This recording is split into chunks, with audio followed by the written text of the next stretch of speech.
திருச்சி மாவட்டம் மணப்பாறையில் புகழ்பெற்றது மாமூண்டி ஆறு. சுற்றுவட்டார பகுதி மக்களுக்கு மழை பெய்தால் இதில் மழை நீர் நிரம்பி வெள்ளம் வந்தால் விவசாயிகளுக்கு பயன் பெறக்கூடிய நீர்.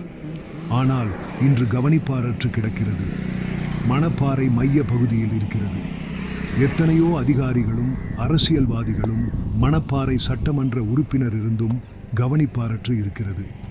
இதன் காரணமாக மணப்பாறை மதிமுக நகர செயலாளர் ஆதங்கத்தின் வெளிப்பாடாக பதிவு செய்தார்களே. மணப்பாறை அதிகாரிகளே, ஆர்ப்பாட்டம் நடைபெறும் காமிக்கக்கூடிய இடம் வந்து குளமோ அல்லது பெரிய கம்மாயோ கிடையாது.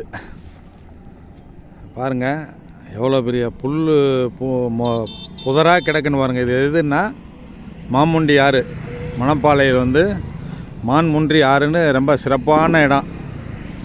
ஆண்டவர் கோயிலேருந்து எடுத்துக்கிட்டோம்னா வெறும் மணலாக தான் இருக்கும். 77 வெள்ளம் வந்ததுக்கப்புறம் இந்த ஆற்றுல அதுக்கப்புறம் வெள்ளமே வரலை. மணப்பாறைக்கே ஒரு பெரிய சவாலாக இருந்துச்சு. அதுக்கப்புறம் பார்த்தா இந்த ஆறு மாதிரியே தெரியல. பார்த்துக்குங்க, இந்த காமிக்கிறேன் பாருங்கள். எவ்வளோ முட்புதர்களாக இருக்குது பாருங்கள். இதிலெல்லாம் வந்து உள்ளே போக முடியல என்னால். உள்ளே போனால் எவ்வளோ தூரம் இருக்குன்னு கூட எடுத்து காமிச்சிருப்பேன். இந்த அவல நிலை வந்ததுக்கு யார் காரணம்னு எங்களுக்கு தெரியல. இந்த வீடியோ பார்த்ததுக்கப்புறம் ஒவ்வொருத்தரும் ஷேர் பண்ணுங்கள். இதற்கு உண்டான அதிகாரிகள் வந்து இதை சரி பண்ணட்டும். வாய்க்கால தூர் வாடுறேன், அதை வாடுறேன்றாங்க.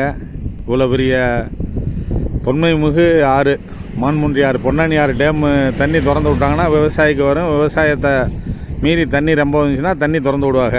இப்போ அவங்க பொன்னானி ஆறே காஞ்சி போய் கிடக்கு. இப்போ தான் தண்ணி வந்திருக்கு பொன்னானி டேமுக்கு. அதனால் விவசாயத்துக்கு திறந்து விடுற அளவுக்கு தண்ணி இல்லை. ஓரளவுக்கு சேமித்து வச்சுருக்காங்க. இந்த ஆற்றை தகுந்த அதிகாரிகள் விரைவில் சீர் செய்ய வேண்டும். அப்படி இல்லை என்றால் நான் வந்து மதிமுக நகர செயலாளர் MK முத்துப்பாண்டி பேசுகிறேன். அடுத்த முறை விரைவில் இதை சரி செய்யவில்லை என்றால் மறுமலர்ச்சி திமுகவின் சார்பிலே மாபெரும் ஆர்ப்பாட்டம் அல்லது போராட்டம் நடைபெறும் என்று இதன் மூலம் உங்களுக்கு தெரியப்படுத்திக் கொள்கிறேன். ஆகவே தோழர்களும் தன்னார்வ தொண்டர்களும் இதை அனைவருக்கும் ஃபார்வேர்டு செய்து ஒரு மான்முன்றி ஆறு, பழமை வாய்ந்த ஆறு மீண்டும் பொலிவுடன் வர வேண்டும் என்று எனக்கு மிகுந்த ஆர்வத்தோடு இந்த பதிவை போடுகிறேன். அனைவருக்கும் நன்றி.